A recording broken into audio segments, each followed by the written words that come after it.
When you were a child, a single summer felt like it lasted a lifetime. A school year was an eternity. The drive to your grandparents' house took forever. The gap between birthdays felt like geological time. And now, you blink and it's December again. You turn around and another year is gone. People say, "Where did the time go?" And they mean it. But here's the strange part. The year didn't get shorter. It's still 365 days, the same length it was when you were 8. So nothing about time changed, which means the thing that changed is you. What you're feeling has a name, a history, and a growing pile of scientific explanations. And the answer isn't that time is moving faster. It's that something inside you is quietly rewriting how you record your own life. The first person to seriously explain this was a French philosopher named Pierre Janet back in 1877. His idea was simple, and once you hear it, you can't unhear it. Each year feels shorter because each year is a smaller slice of the life you've already lived.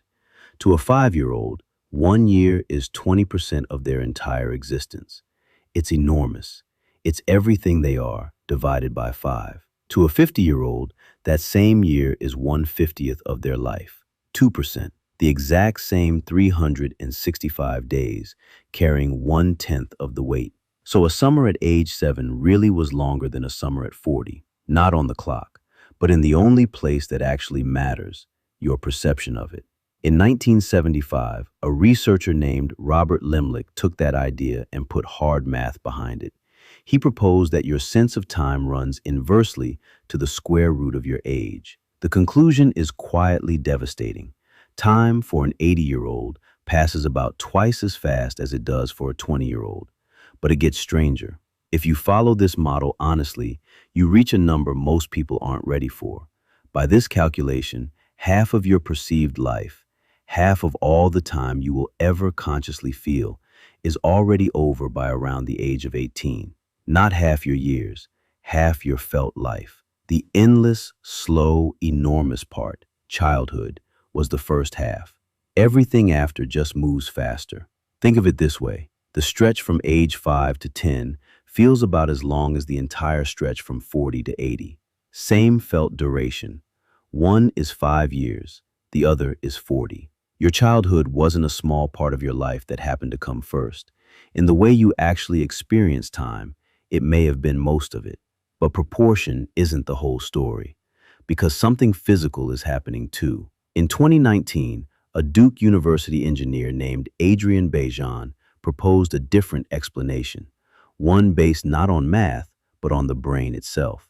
As you age, the rate at which your brain processes mental images slows down. When you're young, you take in more frames per second, more distinct snapshots of each passing moment. More images per second means more time per second. The world feels rich, detailed, slow. As you get older, the processing slows. Fewer snapshots, fewer frames, and a moment with fewer frames in it feels like it passed in a flash. It's the same reason a child can stare at a single bug on the sidewalk for 20 minutes and feel like no time passed at all. They're recording more of reality than you are.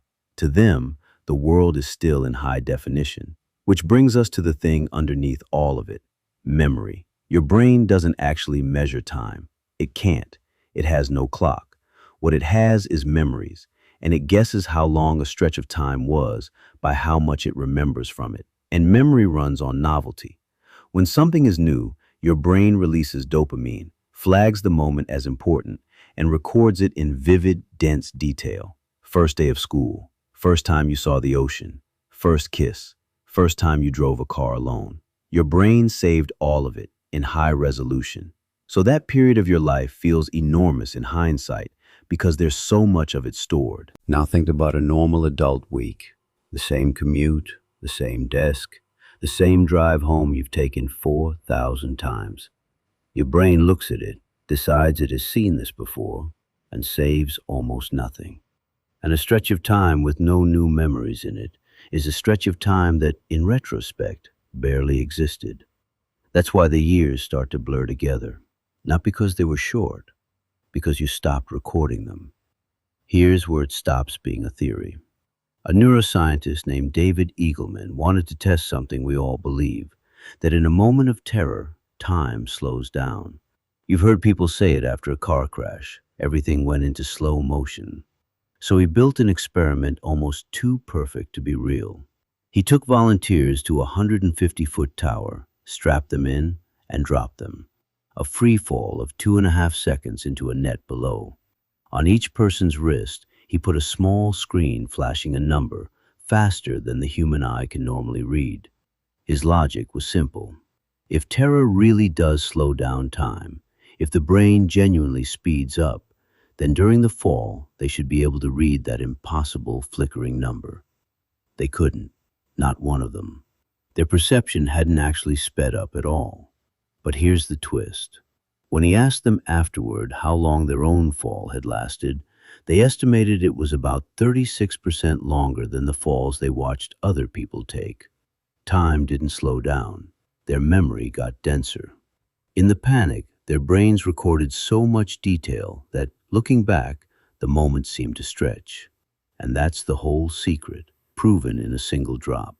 You do not experience time. You experience the memory of it.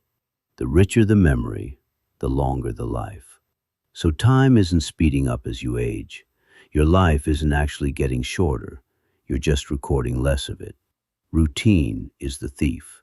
Every day that looks like the last one gets compressed into nothing, and the years quietly collapse into each other. The reason your 20s and 30s vanish isn't that they're brief, it's that they repeat. But that also means the opposite is true.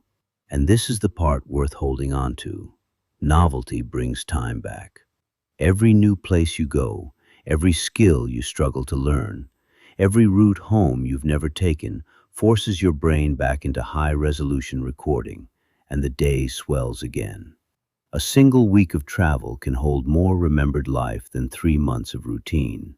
You can't add years to your life, but you can absolutely add life to your years by refusing to let them repeat. The endless summers of your childhood were never actually longer. They just held more. Every day was a first. Every ordinary thing was being seen for the very first time, and your brain wrote all of it down.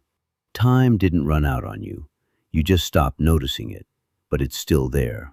The same 365 days, waiting.